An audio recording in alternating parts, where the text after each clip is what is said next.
जेके अंबिया इकरामनि जा नाला वरिता त उन्हनि खे खिताब नाले सां पुकारियो, पर मदीने वारे साईं खे अलाह ताला तव्हां क़ुर पढ़ी सघो नाले सां तव्हां खिताब कोन कयो आहे। चओ मोहम्मद इसम मफ़ूल जो सिगो आहे जंहिंजी माना आहे वाखाणियनि, तारीफ़ कयनि। उहो मोहम्मद अल्लज़ी युहमदु कसीरन कसीरा, मोहम्मद उहो आहे जंहिंजी बार बार तारीफ़ कई वञे, जंहिंजा वधि खां वधि तारीफ़ कई वञे। ऐं जॾहिं दुश्मन मदीने वारे साईं जो नालो वठंदो आहे तॾहिं पोइ साईं जन जी तारीफ़ कंदो आहे, उहो चवंदो आहे मोहम्मद यानी वाखाणियनि।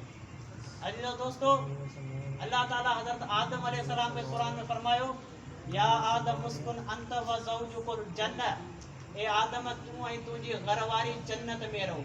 त हिते अल्लाह ताला आदम अलैहिस्सलाम खे फरमायो, नालो वठी खिताब करे फरमायो। अल्लाह ताला नूह अलैहिस्सलाम फरमायो, या नूह इन्नहु लैस मिन अहलिक, ए नूह तुंहिंजो पुटु तुंहिंजे इल्म मां न आहे, तुंहिंजी बेफ़रमानी कई आहे। हिते अल्लाह ताला नूह अलैहिस्सलाम खे पुकारियो, खिताब कयो, नालो वठी पुकारियो। वरी अल्लाह ताला हज़रत दाऊद अलैहिस्सलाम खे फरमायो, या दाऊदो इन्ना जअलनाका खलीफतन फिल अर्दि, ए दाऊद असां तोखे ज़मीन में पंहिंजो नाइब पैदा कयो आहे। त अल्लाह ताला दाऊद अलैहिस्सलाम खे नालो वठी पुकारियो, खिताब कयो। अल्लाह ताला हज़रत ज़करिया अलैहिस्सलाम खे फरमायो, या ज़करिया इन्ना नुबश्शिरुका बिग़ुलामिन इस्मुहु यहया, ए ज़करिया अलैहिस्सलाम असां तोखे हिकु पुट जी ख़ुशख़बरी ॾियूं था जंहिंजो नालो यहया आहे। त अल्लाह ताला हज़रत ज़करिया अलैहिस्सलाम खे बि नालो वठी पुकारियो। अल्लाह ताला हज़रत याह्या अलैहिस्सलाम फरमायो, या यहया ख़ुज़िल किताब बिक़ुव्वा, ए याह्या न किताब खे मज़बूती सां वठ। त हिते अल्लाह ताला हज़रत याह्या अलैहिस्सलाम खे बि नालो वठी पुकारियो। अल्लाह ताला जी ज़ात बाबरकात हज़रत इब्राहिम अलैहिस्सलाम खे फरमायो, वनादैनाहु अय्या इब्राहिम कद सदक़्त रुया, ए इब्राहिम तो पंहिंजो ख़्वाब सचो करे ॾेखारियो। त हिते अल्लाह ताला हज़रत इब्राहिम अलैहिस्सलाम खे खिताब कयो त नालो वठी पुकारियो।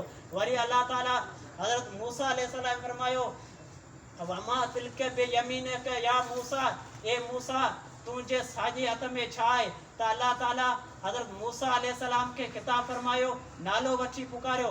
वरी अल्लाह ताला हज़रत ईसा अलैहिस्सलाम खे फरमायो, वइज़ क़ाल अल्लाहु ईसा इब्न मरियम अंत कुल्त लिन्नास इत्तखिज़ूनी व उम्मी इलाहिन मिन दूनिल्लाह, ए ईसा अलैहिस्सलाम फरमायो, ईसा अलैहिस्सलाम पुट मरियम जा छा तो माण्हुनि खे चयो त मुंहिंजी माउ ऐं मूंखां सवा मूंखे अल्लाह खां सवा ख़ुदा करे मञो, छा तो चयो।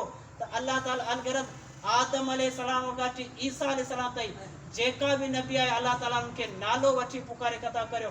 पर मदीने वारे साईं जी वारे त अल्लाह फरमायो, या अय्युहन नबिय्यु, ए नबी खे कबो ॿुधाइण। वरी अल्लाह फरमायो, या अय्युहर रसूल, ए रसूल। अल्लाह फरमायो, या अय्युहल मुज़म्मिल, या अय्युहल मुद्दस्सिर। यानी अल्लाह ताला जेका बि जलील क़दर अंबिया इकराम उलुल अज़म पैगंबर जेका बि गुज़रिया अल्लाह ताला उनखे खिताब नाले सां फरमायो।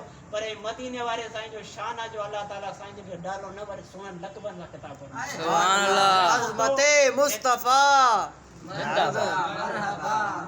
सुभान अल्लाह। ये दोस्तों हिकिड़े फारसी वारे शेर हिकिड़ो शाइर चयो त हज़ार बार बशोयम दादरा मुश्को गुलाब उनूदे नामे तो गुप्तन कमाले बेअदबी अस्त। ए प्रिय प्यारा, पंहिंजी ज़ात पंहिंजे वात खे हज़ार दफ़ा मुश्को गुलाब अंबर सां धोई साफ़ करे तॾहिं बि तुंहिंजो नालो वठां, इहा बि कमाल बेअदबी आहे।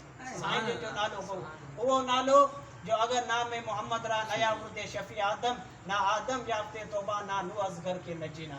सुभान अल्लाह। सलाम जो आदम मदीने वाले साईं जो नालो आदम अलैहिस्सलाम न वठिया,